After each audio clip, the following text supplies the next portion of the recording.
नमस्कार, MP news live में आपका स्वागत है। हमारे साथ हैं वो शख्सियत जिनके बारे में ये कहा जाता है कि नाम का अर्थ की हम बात करें तो कहते हैं तुरंत प्रसन्न होने वाला। और जैसा अभी भी हुआ कि हमने एक रिक्वेस्ट किया अपने व्यस्ततम समय में से चंद पल देने के लिए, तुरंत राज़ी हो गए, तो नाम फलीभूत हो गया। हमारे साथ सिने जगत, रंगमंच और धर्म आध्यात्म के क्षेत्र की एक चर्चित, एक जानी मानी हस्ती दुनिया में जिनका नाम है और हम और आप जिन्हें कहते हैं आशुतोष राणा।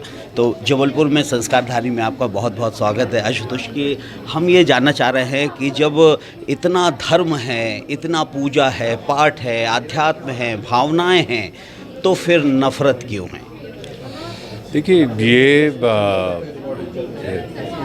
धर्म जो होता है, धर्म एक मार्ग होता है और कहीं ना कहीं हम उस मार्ग के माध्यम से उन्हीं चीज़ों के निदान के लिए प्रयास करते रहते हैं। तो ये इसको आप उस दृष्टिकोण से ना देखें, इस दृष्टिकोण से हमको देखना चाहिए कि ये हमारी मानवीय प्रकृति होती है। तो प्रकृति के अंदर सकारात्मकता और नकारात्मकता दोनों तमाम चीज़ें होती रहती हैं। तो हमारे पास, भारतवर्ष के पास जितना विश्व में सर्वाधिक दर्शन भारतवर्ष ने दिया है, उतना दुनिया के किसी भी देश ने नहीं दिया है। कि आपके पास 4 वेद हैं, 6 शास्त्र हैं, 9 उपनिषद हैं, 18 पुराण हैं, गीता हैं, टीका हैं, कई किस्म की तमाम चीज़ें हैं। तो कहने का अर्थ ये है कि ये हमारे और आपके जीवन से के अंदर जैसे सृजन की एक प्रक्रिया होती है, वैसे ही एक प्रक्रिया विध्वंस की होती है।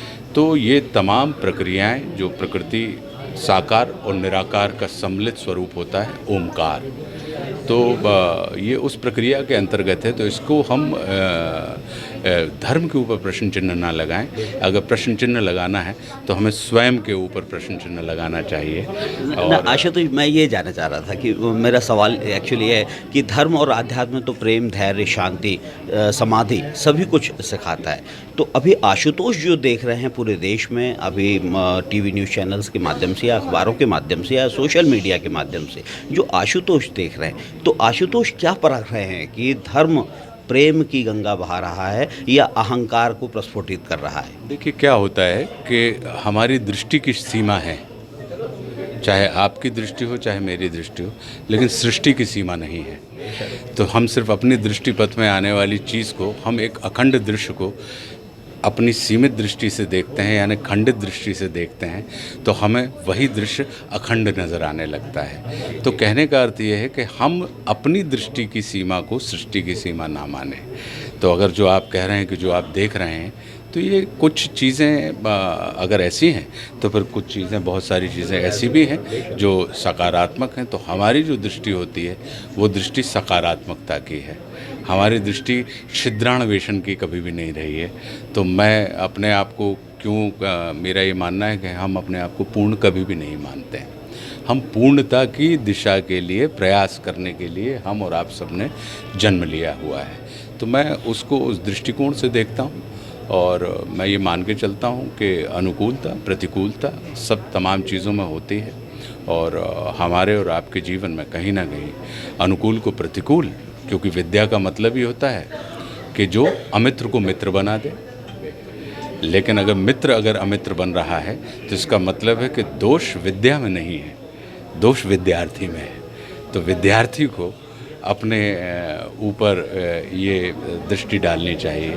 तो मैं इसको इस दृष्टिकोण से देखता हूँ और मेरा ये मानना है कि ये तो सतत चलते रहने वाली एक प्रक्रिया है। बहुत बहुत धन्यवाद आशुतोष जी, इतने व्यस्ततम समय में से समय दिया। और आशुतोष जी के साथ चलते चलते आशुतोष जी का भी यही कहना है कि सृष्टि अनंत है। अपनी नज़र और नज़रिए को यदि हम व्यापक बनाते हैं तो फिर बहुत कुछ नज़र आता है। और लेकिन इस बात को ऐसे शेर के साथ हम यहाँ पर विराम दे रहे हैं, ये कहते हुए ये सवाल फिर भी रह तो जाता है कि मेरे ही शहर में है दोस्त, ये नज़ारा क्यों है? ज़ख्म हर सर पर, हर हाथ में पत्थर क्यों है?